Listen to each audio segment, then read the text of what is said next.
عايز اروح من غير ما ادفع ولا جنيه في البوابات، عاوز اروح بارخص سعر من بنغازي للجمرك المصري، عاوز اروح مع حد مضمون، عاوز اروح مع حد يكون كويس عشان الدبش بتاعي ما يتبهدلش والحاجات بتاعتي ما تتبهدلش، ومش كل بوابة اعدي عليها ادفع فلوس.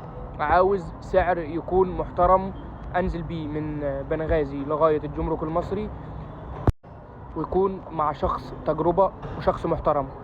يبقى مفيش غير عمك صالح العبدلي عن تجربة.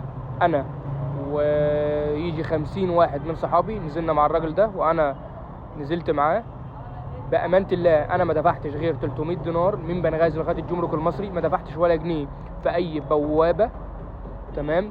ما دفعتش غير ال 200 جنيه اللي اي حد بيدفعهم في الجمرك الليبي المغادرة، و300 جنيه سيارة بس.